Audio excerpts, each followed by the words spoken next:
What's going on, Fumble fam? It's your boy Chris. You can find me everywhere at CK2K. And seeding games are wrapping up, and we had a crazy slate of games today that we are going to go over. Now, make sure you guys subscribe to the channel, hit the notification bell, and don't forget to like this video for your boy. Now, let's get started on this crazy slate of games that we had today. We start off with another must-win game for the Portland Trailblazers as they went up against the Clippers, where PG-13 and Dame went at it all game long. Now, Damian Lillard held his own over the dominant Clippers with 22 points and 5 assists, but it wasn't enough when the Blazers suffered yet another loss in their attempt to lock up the 8th seed. Paul George had his last laugh, though, leading his Clippers to the win, and Patrick Beverley had his back mocking Dame. Now, with his own signature wave at the end of the game when the final buzzer went off. Now, unfortunately for Patrick Beverley, Dame noticed Beverley laughing it up and was flattered that the point guard still had his name in his head. Missed the first one. I heard them over there yelling. I just think to me, that just shows what they expect from me down the stretch. You know, they know what I do, and he saw it firsthand when I was a second-year player when he was in Houston. So the Blazers are now 3-2 in the bubble, but are now a game and a half behind the Grizzlies for that 8th seed. Meanwhile, that Clippers win just continues to help the LA team stay safe in the 2nd seed in the Western Conference. Now, from one LA team, we go to the next one, the Lakers. The 1st seed Lakers haven't looked quite the same since clinching that number 1 seed. And even though they looked like they were about to snap out of their funk against the Pacers, they couldn't stop TJ Warren. LeBron James bounced back, scoring 31 points on 54% shooting from the field. But the second best scorer in this game for the Lakers wasn't Anthony Davis, wasn't even Kyle Kuzma.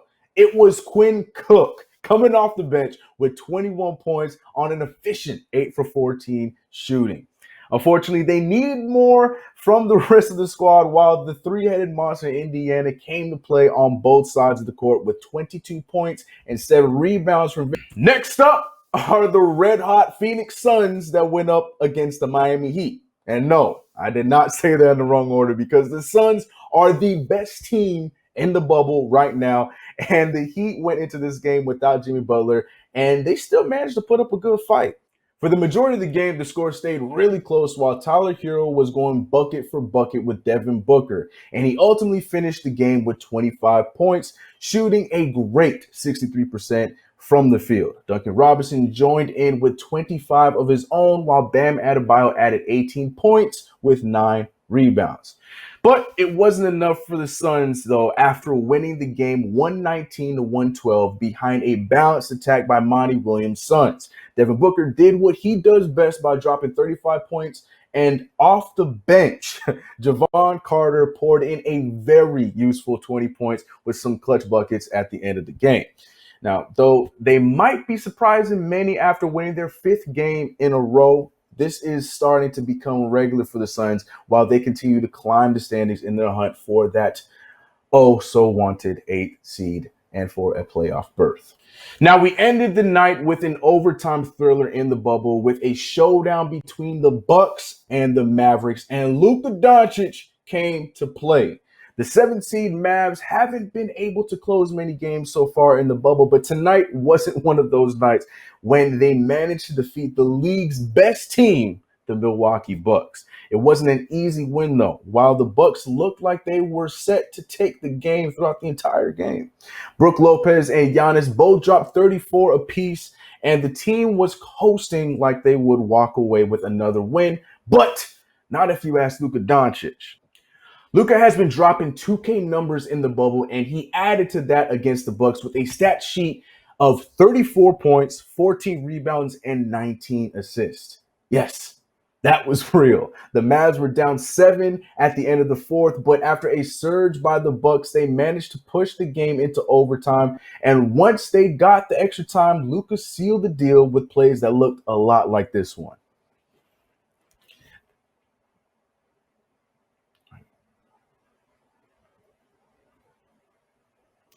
The Mavericks are set to make the playoffs, but for them to be able to take out the league's best team will definitely boost their confidence going into the playoffs. But speaking of the playoffs, let's take a look at the rankings after Saturday's action, shall we? Well, today seemed like every damn game came down to some sort of controversy or at least some sort of shot clock malfunction. I kid. But for real, every game today went down to the wire, and I was not mad about that. The biggest win gap was in the Phoenix-Miami game where Phoenix won by 7. But that doesn't tell the entire story of that game. But other than that game, every other game was figured out by less than 5 points. So now with Saturday's action all done, we need to look at the standings as we start to wind down the seeding games. Now let's start with the Eastern Conference, where even though teams like the Heat and the Bucks took losses for the day, nothing has changed in that neck of the woods. The same can't be said for the West, though. After today's close games, the Western Conference looks a lot like this. First place are the Lakers, second is the Clippers, third goes to the Nuggets, fourth, Rockets, fifth, Thunder, sixth, Jazz, seventh, Maverics, and at 8 are the Grizzlies. Fighting for that playing game is the Blazers and the Suns with just half of a game in between each other. And with the last week of seeding games approaching, this battle will only continue to be even more entertaining. Man, what a day. Now, let's get into the crazy must-see moments that you just might have missed. PG was getting into it with everybody today, and it all started with the young forward Gary Trent Jr., who was chirping back and forth with PG, which might not have been the best move. Now, after a foul was called on him, he had some words for Gary, and the camera caught it all. Back-to-back. Clippers will play the Nets tomorrow. Leonard expected to play in that one. Battle for it. Loose ball foul. George got frustrated after Trent got in there and some words exchanged. So Paul George leading the Clippers in scoring right now with 14, but with the increased ball handling responsibilities he has with Kawhi Leonard out of the lineup, he's already got 4 turnovers. Yeah, you got to respect the vets there, Gary. Anyways, moving on. Now, I know the Jazz couldn't get the win against the Nuggets, but I will not allow Donovan Mitchell's clutch ending the regulation go unnoticed. Okay, Donovan Mitchell pulled a mini T-Mac and scored 5 points in 10 seconds, getting the Jazz to OT. Get a free throw game. He cannot advance the ball as Mitchell with the three. Gets the three. Donovan Mitchell works by the defense, takes it down, got the layup. Again, I know they lost, but had to show it. But anyways, TJ Warren has been amazing to watch in the bubble, and against the Lakers, he did not slow down.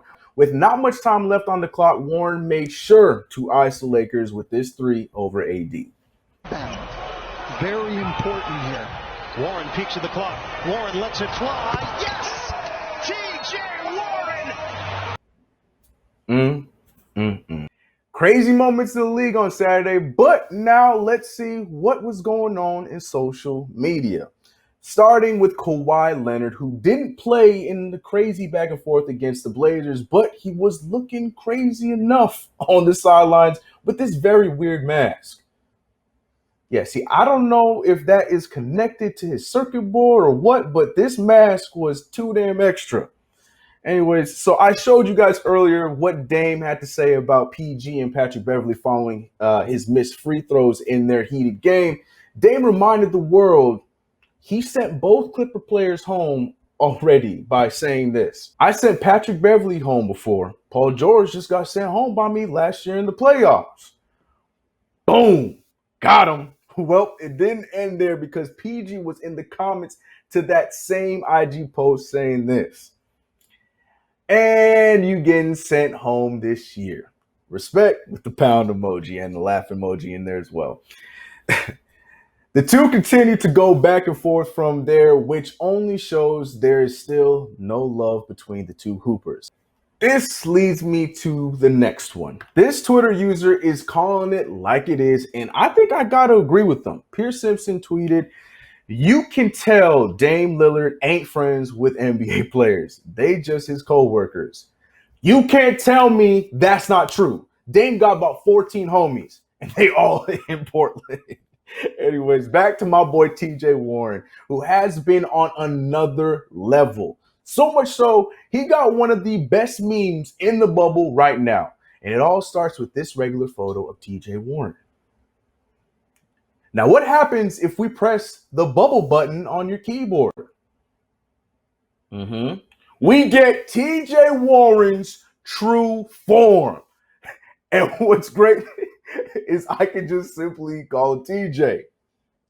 You get it? MJ, TJ. Moving on. Last but not least, after Luka's incredible night, fans are ready to throw the MIP award at him rather than the other names that were listed as finalists earlier on Saturday. Caleb tweeted this: Luka gonna F around and end up being the greatest white boy to play in the league. Can't find the lie, but my man Timmy is adamant about that MIP award. He tweeted, Luka Doncic deserves to be in the MIP conversation over Devontae Graham. Debate your mother. Going from bad to good is easier than going from good to MVP caliber. Now, he's not wrong either, but I can't say Devontae was bad. He just wasn't getting the minutes until this season. Now, I need to know your thoughts, though. Do you guys agree? Talk to me in the comments below, but be sure that you guys tune in tomorrow for tomorrow's recap here on The Fumble, and make sure that you subscribe right here, hit that notification bell, and don't forget to like this video. It's been your boy Chris. I'm out.